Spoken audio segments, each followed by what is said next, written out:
नमस्कार फ्रेंड्स, स्वागत है आप सभी लोगों का आपके अपने YouTube चैनल पे परिवर्तन दा एजुकेशनल हब में। फ्रेंड्स, जैसा कि आपको पता है सीटेट की सीरीज आगे चल रही है। आज का सेशन जो हमारा है वो NEP 2020 यानी नेशनल एजुकेशन पॉलिसी 2020 पर बेस्ड है। मैं इस सेशन में आपको NEP से जो क्वेश्चन आते हैं उनके बारे में बताऊंगा।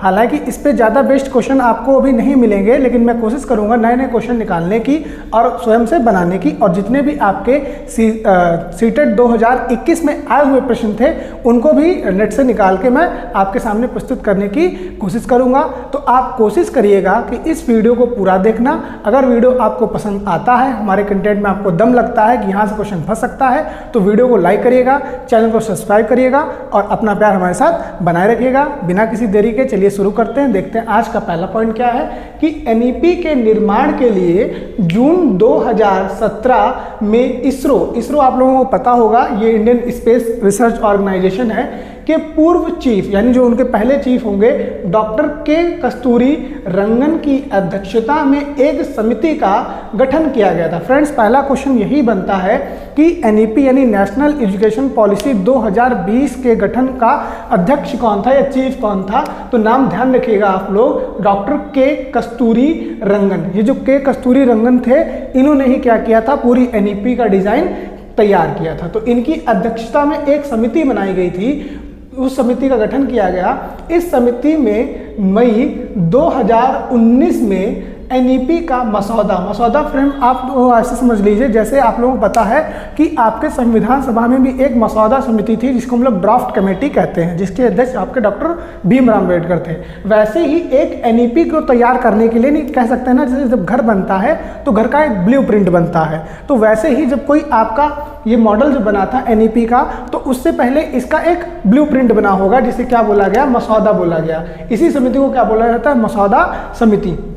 तो ये समिति ने फ्रेंड्स क्या किया था, जो आपकी 2017 में जो समिति बनाई गई थी कस्तूरी रंगन जी के अध्यक्षता में, वो मई 2019 में अपना एक ब्लूप्रिंट देती है, किसे, सरकार को देती है कि देखिए NEP का नया ये मॉडल बन के आया है, क्या आप लोग इस पे सहमति हैं। तो आगे क्या होता है, नेशनल एजुकेशनल पॉलिसी 2020 स्वतंत्र भारत की तीसरी NEP है। इससे पहले वर्ष 1968 और 1986 में NEP आई हुई थी। ये पॉइंट क्या कहता है, क्वेश्चन इससे बनता है कि नेशनल, अभी तक स्वतंत्र भारत में कितनी नेशनल एजुकेशन पॉलिसी आ चुकी हैं, तो 3 आ चुकी हैं, जिसमें जो पहली आपकी नेशनल एजुकेशन पॉलिसी थी वो आपकी 1968 में आई थी।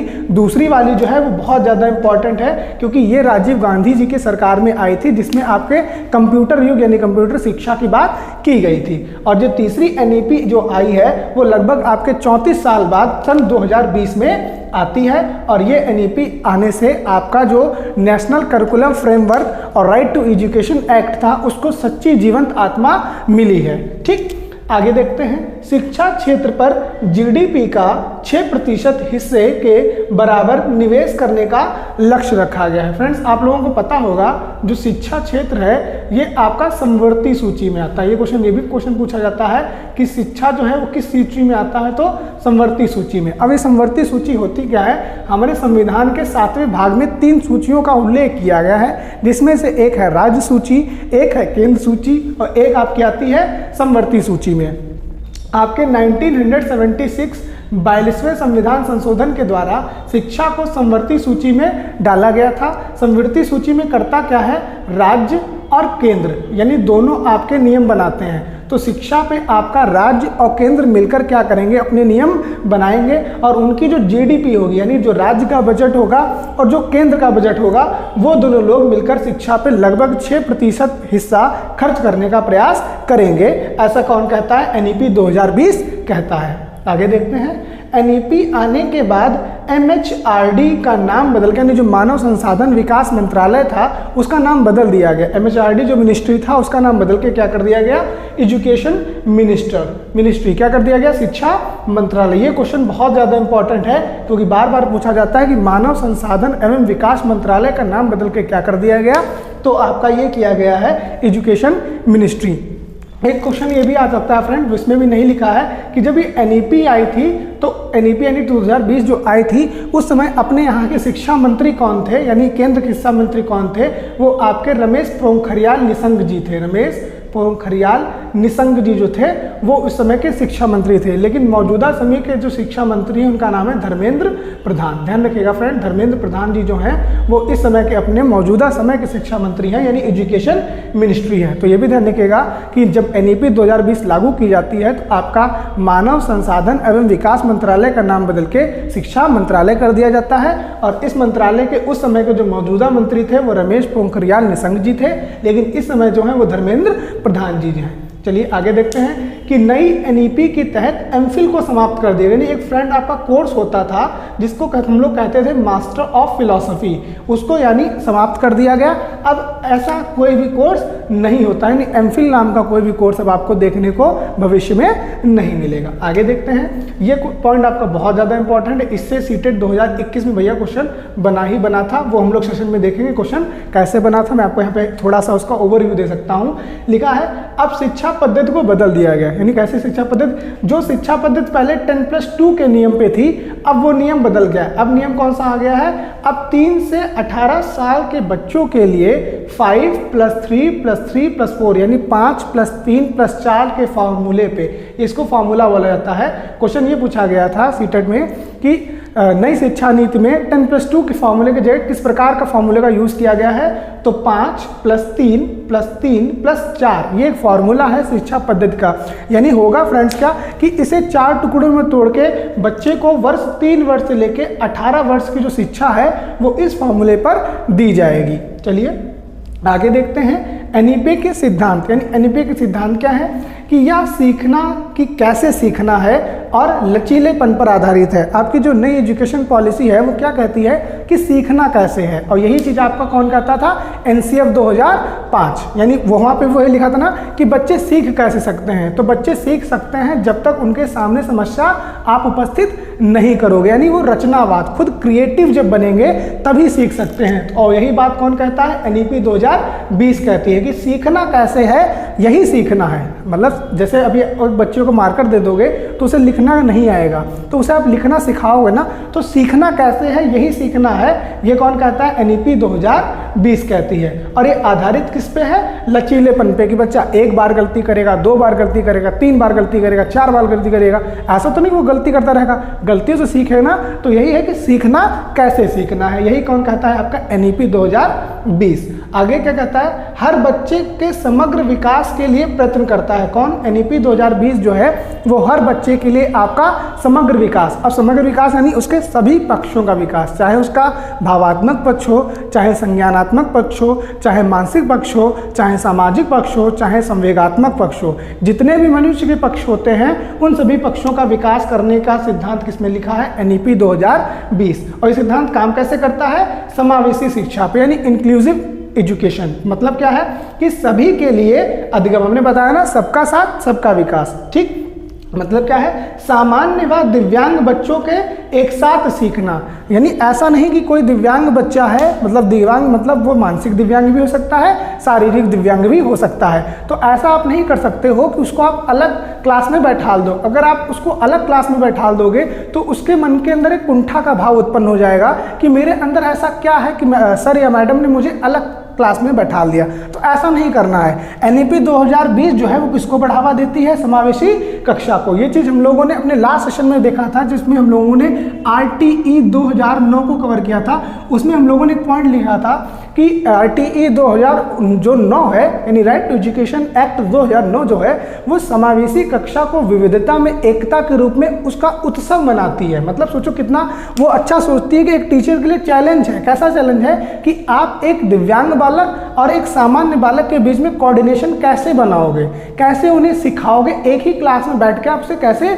सिखा सकते हो। यहाँ पे देखिए, आपको कुछ लोग सोच रहे होंगे, मान लो अगर कोई बच्चा शारीरिक दिव्यांग या अंधा है तो उसे कैसे आप सिखाओगे। दिलाओगे सामान्य के साथ, तो उसके लिए एक विशेष पद्धति है जिसका नाम है ब्रेल लिपि। लेकिन उसे ऐसा एहसास ना दिलाओ कि वो उन बच्चों से अलग है, यानी कुल मिला के उसको ऐसा एहसास नहीं दिलाना है कि आप सामान्य बालक से अलग हो। उसे कैसा एहसास देना है कि आप सामान्य से भी अच्छे हो, सामान्य के जैसे हो। ठीक, तो आपका जो समावेशी कक्षा वो क्या कहती है कि कैसा भी बालक हो, क्लास में सभी समान है और शिक्षक को सभी को सिखाना है। आगे देखते हैं, क्लास 6 से ही शैक्षिक पाठ्यक्रम में व्यावसायिक शिक्षा शामिल करता है। ये बहुत अच्छा है कि पहले अपने यहाँ पाठ्यक्रम में व्यावसायिक शिक्षा का किसी प्रकार का नाम नहीं लिया जाता था, लेकिन एनएपी जो 2020 है उसने क्या देखा कि अब जितनी भी टेक्निकल चीज़ें आ रही हैं, उन टेक्निकल चीज़ों से बच्चा कैसे सीख रहा है। धीरे धीरे छोटे छोटे घरों में जो बच्चे होते हैं, आप लोग खुद देख रहे होंगे, इस समय मोबाइल चलाना सीख गए हैं। तो अब जो मोबाइल अब आपके पास जब इतनी अच्छी टेक्नोलॉजी है, तो थोड़ा सा उस टेक्नोलॉजी का यूज करके उसमें व्यावसायिक शिक्षा को शामिल किया जाए। यानी जो आपके पास टेक्नोलॉजी है, जो साइंस ने आपको उपहार दिए हैं अपने, उन उपहारों से आप कैसे व्यवसाय अपना आगे बढ़ा सकते हो, ऐसी जानकारी अब क्लास 6 से ही बच्चे को दी जाने लगेगी। आगे देखते हैं, राष्ट्रीय पुस्तकें, यानी अब जो पुस्तकें आएंगी वो किस पे बेस्ड होंगी, आपकी एनसीईआरटी, एनसीईआरटी और एससीईआरटी, यानी आपका केंद्र की संस्था और राज्य की संस्था, यानी National Council of Educational Research Training and State Council of Education and Research Training, इन दोनों की मिली भगत से जो परिणाम निकलेगा उन्हीं बुक्स को अब पब्लिश किया जाएगा। यानी एनसीईआरटी और एससीईआरटी बेस्ड बुक्स आपको देखने को मिलेंगी, आप लोग देख भी रहे होंगे। तो इसमें करता क्या है, राष्ट्रीय एनसीईआरटी और एससीईआरटी राष्ट्रीय पुस्तकें निकालता है, और उन वो पुस्तकें बेस्ड कैसी होती हैं, ECCE बेस्ड, मतलब early childhood care and education, यानी जो बच्चा नवीन बच्चा है, यानी जो छोटा शिशु बच्चा है, उसके पूरी केयर के अकॉर्डिंग जो शिक्षा है वो दी जाएगी। और ये पाठ्यक्रम आपका कैसा होगा, रचनावादी पाठ्यक्रम होगा और लचीला पाठ्यक्रम होगा। ये मैंने आपको बताया था। रचनावादी कैसे, कि ऐसे सब्जेक्ट को शामिल किया जाएगा कि सीखना कैसे है, ऐसे सब्जेक्ट को शामिल किया जाएगा कि सीखना कैसे है। और लचीलापन कैसा, कि हर पेपर के बाद में एक छोटा सा टेस्ट पेपर ले लेना और देखना कि बच्चे ने कितना सीखा है। ठीक, यानी पाठ्यक्रम कैसा होना चाहिए, लचीला होना चाहिए, इतना ज़्यादा कठोर नहीं होना चाहिए कि बच्चा स्कूल आ ही ना डर जाए। आगे देखते हैं, आगे एक मॉडल बनाया जाता है जिसको हम लोग कहते हैं स्कूल तैयारी मॉडल। ये मॉडल क्या है, यह मॉडल एनसीईआरटी और एससीईआरटी द्वारा उन बच्चों के लिए बनाया जाएगा जो कक्षा में अपने सहपाठियों से पिछड़ जाते हैं। ये है क्या, ये बेसिकली मॉडल आपका क्लास फर्स्ट के लिए है। यानी मान लीजिए, देखिए, क्योंकि आप देखते होंगे जो आपके विद्यालय हैं उनमें जो बच्चों का प्रवेश होता है वो 6 साल से होता है, और सीधे कहाँ होता है, कक्षा 1 में। ये सरकारी स्कूलों की बात हो रही है, किसी प्राइवेट स्कूलों की बात नहीं हो रही है। हालांकि एनईपी सभी स्कूलों पे लागू होती है, लेकिन कुछ जो नियम होते हैं वो सरकारी स्कूलों के लिए होते हैं, प्राइवेट के लिए नहीं होते। जैसे हम लोगों ने देखा था राइट टू एजुकेशन में, वहाँ पर क्या लिखा था कि निःशुल्क और मुफ्त शिक्षा एक तरीके से होती है। चलिए देखते हैं आगे कि स्कूल तैयारी मॉडल। स्कूल तैयारी मॉडल क्या है कि जैसे मान लीजिए कक्षा 1 में किसी बच्चे ने प्रवेश लिया, मान लीजिए, देखिए एडमिशन का तो कोई वो नहीं होता है, एडमिशन जुलाई से आपके अप्रैल से शुरू होते हैं और जुलाई तक चलते हैं। अब बच्चा पिछड़ गया, किसी बच्चे ने जो एडमिशन लिया है वो मान लीजिए जुलाई लास्ट में लिया है, तो बच्चा धीरे धीरे पिछड़ गया ना अपने पाठ्यक्रम से। तो एससीईआरटी और एनसीईआरटी एक ऐसा मॉडल तैयार कराती है स्कूल से कि जिसमें जो बच्चा आपका छूट गया है अपने अन्य सहपाठियों से, उसे साथ में लाया जा सके। तो ऐसे मॉडल को क्या बोला गया है, स्कूल तैयारी मॉडल। यानी ऐसे क्वेश्चन इस पे कैसे बन सकता है कि उस मॉडल का नाम क्या है जो क्लास में छूटे गए बच्चों को अपने सहपाठियों के साथ लाता है, तो स्कूल तैयारी मॉडल। आगे देखते हैं क्या लिखा है, एनईपी 2020 लर्निंग बाय डूइंग, अर्थात करके सीखने पर जोर देता है। भाई देखो वही चीज़ तो बार होने, या सीखना कैसे है और कैसे सीखते हैं, इसी चीज़ पे लर्निंग बाय डूइंग। ये चीज़ हम लोगों ने कहाँ देखी थी, एनसीएफ 2005 में। एनसीएफ 2005 में क्या कहता था, रचनावादी शिक्षा, यानी उससे पहले जो आपकी व्यवहारवादी शिक्षा चलती थी उसे समाप्त करो और रचनावादी शिक्षा लाओ। यानी सीखना कैसे है, करके सीखना है। कैसे सीखना है? करके सीखना है, लर्निंग बाय डूइंग। जब आप कुछ करोगे तभी तो सीख पाओगे, और यही चीज़ आपको कहाँ पे फायदा करेगी? आपकी व्यवसायिक शिक्षा में। यानी जब आप कुछ करना सीख जाओगे तो आप उस सीखी हुई चीज़ को अपने व्यवसाय से सम्मिलित कर सकते हो। यानी अब आप मतलब किसी के लिए नौकरी के लिए इंतजार नहीं कर सकते हो, आप खुद नौकरी का सृजन कर सकते हो। यही शिक्षा आपको क्लास 6 से ही देना स्टार्ट कर दी जाएगी। आप इस पूरे का स्क्रीनशॉट ले लीजिए, फिर मैं आपको आगे बताता हूँ। तो अब हम लोग जानते हैं अपने एनईपी के जो आगे कुछ इंपॉर्टेंट पॉइंट्स हैं उनके बारे में, जिसमें एनईपी आपका क्या जोड़ देता है। एनईपी कहता है कि संरचनात्मक जो समझ है उसको बढ़ावा मिले और जो रटन पद्धति है उसका विरोध करता है। यानी जो रटन पद्धति है, रटने की पद्धति है कि एग्जाम से पहले चीज़ों को रटना, उसका विरोध कौन करता है? एनईपी 2020। सीटेट में इससे आपका क्वेश्चन भी बनता है कि एनईपी 2020 किसके रोकथाम पर कार्य करती है? तो आपके रटन पद्धति, जो आपका रोट मेथड है, रटने का तरीका है, तो रटू तोता टाइप वाला, उसे रोकती है। यानी कॉन्सेप्टुअल जो मेथड आपका कॉन्सेप्ट जो कहता है उस पर जोड़ देता है कि आप कॉन्सेप्ट को समझिए कि 1 + 1 2, 2 + 2 4 कैसे आता है। ये मत रटिए कि 2 हमेशा 4 ही होता है। चलिए आगे देखते हैं। बहुभाषिकता यानी मल्टीलैंग्वेजिज्म और विविधता का प्रोत्साहन देना, क्योंकि कक्षा के बहुभाषिक होने पर संज्ञानात्मक विकास होता है। ये कौन कहता है? एनईपी 2020। आप लोगों ने देखा होगा ना कि कक्षा में जब विविधता होती है तभी एकता का जन्म होता है। अर्थात ज़्यादा भाषाएं अगर कक्षा में होंगी, यानी अलग अलग भाषाओं के जो छात्र होंगे वो अगर क्लास में होंगे तो उनकी जो भाषा का विकास है वो बहुत अच्छा होगा। यानी संज्ञानात्मक जो उनका विकास है, कॉग्निटिव डेवलपमेंट, जिसकी बात पियाजे भी करते हैं, वो बहुत अच्छा होगा।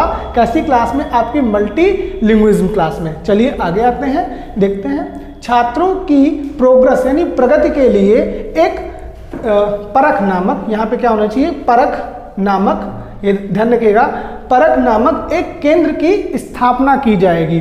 ये केंद्र करता क्या है? जब ये परख नामक आपका एक केंद्र स्थापित किया जाएगा तो इस केंद्र में आपको जो आपके बच्चों की प्रगति होगी, यानी जो बच्चे क्लास में पढ़ रहे हैं उनका 360 डिग्री मतलब पूरा एक तरीके से पूरा विकास देखा जाएगा। पूरा विकास कैसा? मैंने आपको बताया ना, समग्र विकास। कैसा? कि उनका भावात्मक, संज्ञानात्मक, सामाजिक, कल्पनात्मक, सृजनात्मक जितना भी विकास होगा, यानी कि ऐसा रिपोर्ट कार्ड तैयार किया जाएगा जिसमें उनके 360 डिग्री जो जितना भी उनका डेवलपमेंट हो रहा है उस सभी चीज़ की मार्किंग की जाएगी। जैसे मैंने आपको बताया था एनसीएफ 2005 में कि वो क्या कहता है कि शारीरिक जो आपकी पढ़ाई है उस पर भी ध्यान देना चाहिए, मानसिक पढ़ाई उस पर भी ध्यान देना चाहिए, और सृजनात्मक पढ़ाई उसमें भी ध्यान देना चाहिए। जैसे मानसिक पढ़ाई क्या है? जो स्कूल में आपके क्विज कॉम्पिटिशन होते हैं, ठीक है। शारीरिक पढ़ाई क्या है? जो आपकी खेल प्रतियोगिताएं होती हैं। और सृजनात्मक पढ़ाई कैसे? जैसे गायन हो गया, कला हो गया, और आपका कुकिंग हो गया। इस टाइप की जो चीज़ें हैं, तो बच्चों का पूरा 360 व्यू लेना चाहिए। और उस व्यू के लिए एक संस्था बनाइएगा जिसका नाम क्या है? परख। यानी नहीं, परख आप समझोगे कि हीरे की परख जोहरी को होती है, तो परखने के लिए क्या किया गया है? छात्रों की प्रगति के लिए एक संस्था बनाई गई है। बच्चों की शिक्षा का माध्यम कम से कम कक्षा 5 और या कक्षा 8 तक उनकी मातृभाषा या स्थानीय भाषा होनी चाहिए। ये बहुत अच्छी बात है। एनईपी में अभी तक क्या था कि बच्चे के ऊपर भाषा का एक दबाव या बोझ डाला जाता था, लेकिन एनईपी 2020 आने के बाद ऐसा बिल्कुल नहीं है। एनईपी 2020 क्या कहती है कि कम से कम तो कक्षा 5 तक, और उसे आप एक्सटेंड करके कक्षा 8 तक जो आपका जो माध्यम होना चाहिए पढ़ाने का, वो बच्चे की घर की भाषा यानी मदर टंग, मातृभाषा होनी चाहिए, या उसकी लोकल लैंग्वेज या स्थानीय भाषा होनी चाहिए। यानी ऐसी भाषा में बच्चा क्या करता है? अपना विकास करता है। कैसा? आपका ज़्यादा, ठीक। यानी जब आपकी लैंग्वेज मतलब नेटिव लैंग्वेज होगी, मदर टंग होगी या लोकल लैंग्वेज होगी, तो बच्चे को आपके जो वर्ड होंगे वो ज़्यादा समझ में आएंगे। यानी जो उसका कॉन्सेप्ट मेथड है, संरचनात्मक समझ है, वो ज़्यादा विकसित होगी। अगर अभी तक क्या था, मान लीजिए मैं ऐसे कोई शब्द बोल रहा हूँ, कोई हिंदी के ही ऐसे शब्द होते हैं जो बहुत कठिन होते हैं और बच्चे को समझ नहीं आते हैं, तो बच्चा क्या करता है? ऐसे शब्दों को धारण कर लेता है, रट लेता है। लेकिन एनईपी ऐसी विद्या पे क्या करता है? रोक लगाता है। वो कैसी विद्या चाहता है? संरचनात्मक, कि बच्चा खुद से सीखे। तो ऐसे सिखाने के लिए आपको मातृभाषा का प्रयोग करना ही पड़ेगा। आगे देखते हैं कि राज्य विशेष रूप से भारत के अलग अलग राज्यों में त्रिभाषा फार्मूलों को अपनाए, लेकिन यह भाषा फार्मूला लचीलापन होना चाहिए। एनसीएफ 2005 में आपके त्रिभाषा फॉर्मूला का उल्लेख किया गया था। त्रिभाषा फॉर्मूला क्या है कि पहली चॉइस तो आपकी मातृभाषा होगी, यानी पहली जो पढ़ाई होगी आपकी मातृभाषा में। अंग्रेजी चूंकि आपकी वैश्विक लैंग्वेज है तो आपको वो भी पढ़ानी चाहिए। और तीसरी जो भाषा है वो आपकी कैसी होगी, क्षेत्रीय भाषा। क्षेत्रीय भाषा मतलब यानी मातृभाषा का मतलब यहाँ पे हिंदी है, फिर अंग्रेजी और क्षेत्रीय भाषा यानी जब आप जिस भी क्षेत्र में रह रहे हो। अगर आप बिहार के हो तो आपको भोजपुरी आनी चाहिए, अगर आपको क्या कहते हैं महाराष्ट्र के हो तो आपको मराठी आनी चाहिए, अगर आप नीचे आंध्र प्रदेश के हो तो आपको तमिल आनी चाहिए, कर्नाटक के हो तो आपको कन्नड़ आनी चाहिए। तो तीसरी भाषा है वो आपकी क्षेत्रीय भाषा, यानी जिस राज्य में जो भी भाषा आपकी प्रचलित है, यानी हिंदी, अंग्रेजी, साथ में आपकी एक लोकल लैंग्वेज। आगे देखते हैं।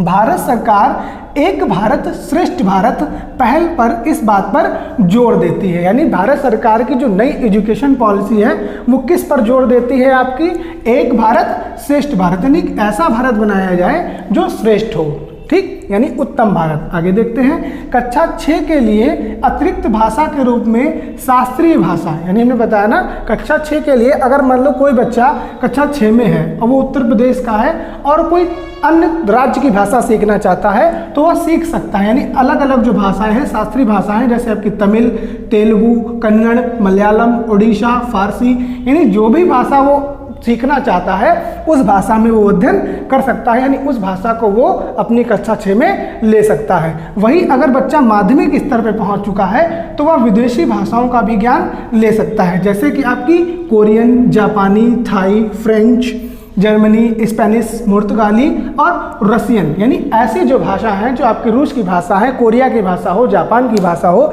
जब आप माध्यमिक स्तर पे हो, लगभग 9th क्लास में आप जब पहुंच चुके हो तो आप किसी विदेशी भाषा का भी चयन कर सकते हो और कक्षा 6 में आप अपने जो भारत की शास्त्रीय भाषाएं हैं जैसे तमिल, तेलुगु, कन्नड़, मलयालम, उड़ीसी, फारसी इत्यादि भाषाओं का भी चुनाव कर सकते हो।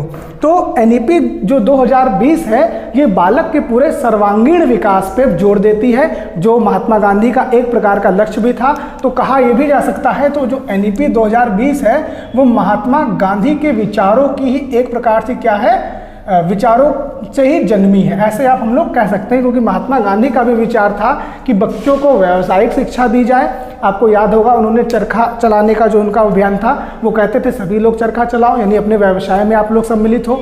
उन्हीं का कथन ये था कि छोटे बच्चों को उनकी मातृभाषा में शिक्षा देनी चाहिए। तो कहा यह ऐसा जा सकता है कि NEP 2020 जो है वो महात्मा गांधी विचारों से आपके ओतप्रोत थी, यानी पूरी तरह से भरी हुई थी। तो आपका NCF 2005 यानी नेशनल करिकुलम फ्रेमवर्क 2005, आपका राइट टू एजुकेशन यानी शिक्षा का अधिकार अधिनियम 2009 और राष्ट्रीय आपकी क्या कहते हैं NEP यानी नेशनल एजुकेशन पॉलिसी आपकी 2020, ये तीनों कंप्लीट हो चुके हैं। अब आपका जो अगला सेशन आएगा वो इस सेशन पे बेस्ड अभी तक जितने प्रीवियस क्वेश्चन और जितने भी संभावित प्रश्न बन सकते हैं उन पे चर्चा होगी। वीडियो को देखने के लिए आप लोगों का बहुत शुक्रिया। ऐसा ही अपना प्यार हमारे साथ बनाए रहिए। आप सभी लोगों का धन्यवाद।